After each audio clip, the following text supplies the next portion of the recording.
देखते देखे mummy papa कितना ज़्यादा मेरे लिए सोचते हैं, कितनी मेहनत कर रहे हैं, तो मेरे लिए वही मोटिवेशन थी कि इनके लिए करना ही है, तो क्यों रुकना है किस वजह से। इसलिए फिर हमेशा लगे रहते थे काम में। बहुत ज़्यादा होती है, पूरी कानपुर सिटी में सेकंड रैंक आई मेरी।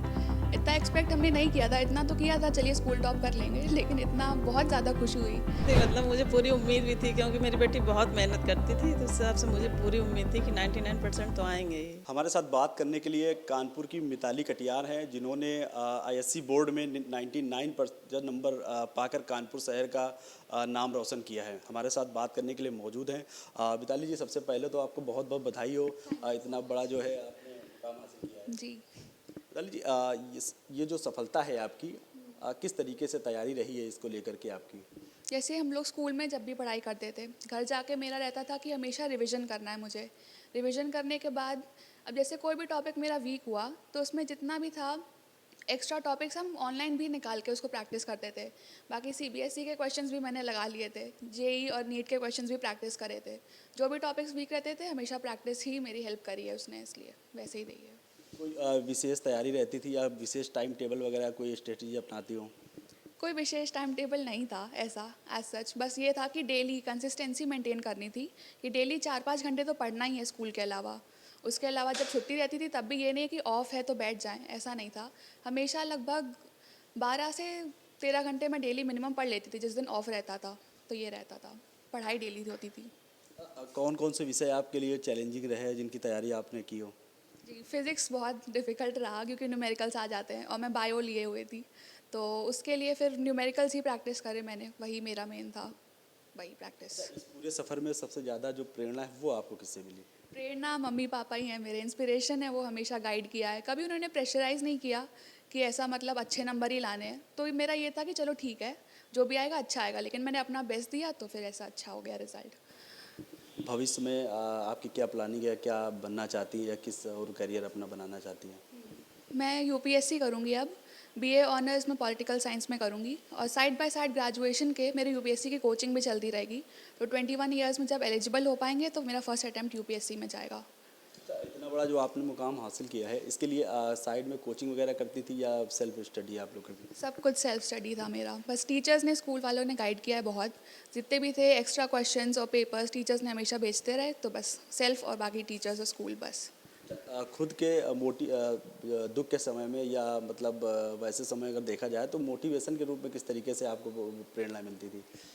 हमेशा तो नहीं मोटिवेटेड रहते थे, बट ये था कि देखते देखे मम्मी पापा कितना ज़्यादा मेरे लिए सोचते हैं, कितनी मेहनत कर रहे हैं, तो मेरे लिए वही मोटिवेशन थी कि इनके लिए करना ही है, तो क्यों रुकना है किस वजह से। इसलिए फिर हमेशा लगे रहते थे काम में। अच्छा, आपका जो फेवरेट सब्जेक्ट है वो कौन सा है और क्यों है? बायो मेरा फेवरेट सब्जेक्ट है, मतलब ह्यूमन एनाटॉमी पढ़ने में अच्छा लगता है कि ह्यूमन बॉडी में क्या हो रहा है, कैसे हो रहा है, सब उसमें बहुत इंटरेस्ट था। बायो में मेरे 100 मार्क्स भी आए इस बार, तो बायो में इंटरेस्ट है हमको। आपकी सफलता का जो श्रेय है वो आप किसे देना चाहेंगी? मम्मी पापा को। जी। मम्मी ने कभी मुझसे किचन में काम नहीं कराया, हमेशा कहा तुम अपनी पढ़ाई पे ध्यान दो। पापा ने भी हमेशा कहा बस पढ़ाई पे ध्यान दो और तुम्हें तुमसे कुछ नहीं चाहिए, बस वही मोटिवेशन है, यही सब। आपके तरीके बहुत सारे कानपुर शहर हो या पूरे उत्तर प्रदेश की बात की जाए, छात्र छात्राएं हैं जो तैयारी करते हैं, तो उनको किस तरीके से आप मोटिवेट करेंगे, किस तरीके से वो लोग पढ़ाई करें जो आपकी तरीके जो है मार्क्स ला सकें?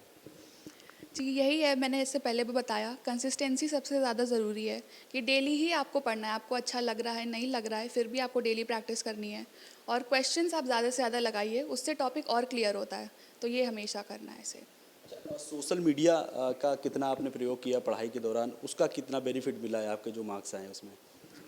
सोशल मीडिया पे मेरे सब में अकाउंट हैं, लेकिन ऐसा नहीं है कि कभी मैं डिस्ट्रैक्ट हुई हूँ उसकी वजह से।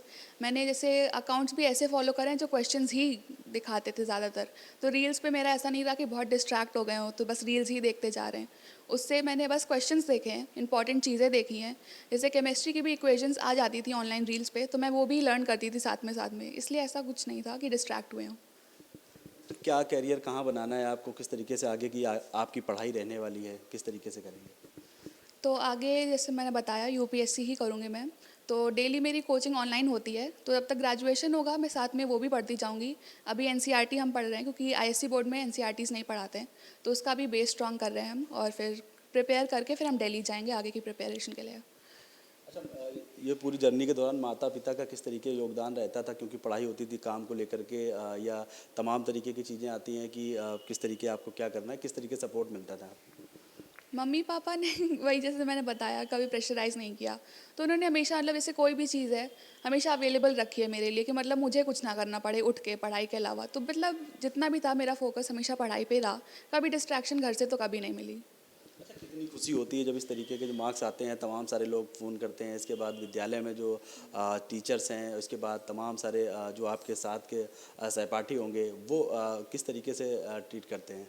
जी, खुशी तो बहुत ज़्यादा होती है। पूरी कानपुर सिटी में सेकंड रैंक आई मेरी। इतना एक्सपेक्ट हमने नहीं किया था, इतना तो किया था चलिए स्कूल टॉप कर लेंगे, लेकिन इतना बहुत ज़्यादा खुशी हुई।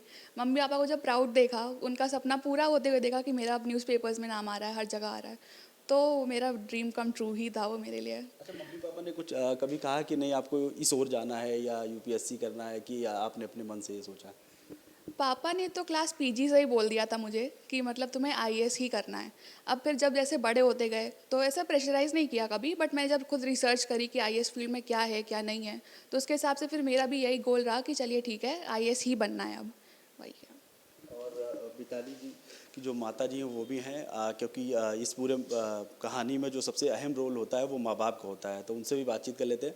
और जब आपको जानकारी हुई कि हमारी बेटी के 99% नंबर और कानपुर में दूसरा स्थान पाया है, कितनी खुशी हो रही थी? बहुत खुशी हुई लेकिन उसके साथ ही मतलब मुझे पूरी उम्मीद भी थी, क्योंकि मेरी बेटी बहुत मेहनत करती थी, तो उस हिसाब से मुझे पूरी उम्मीद थी कि 99% तो आएंगे ही।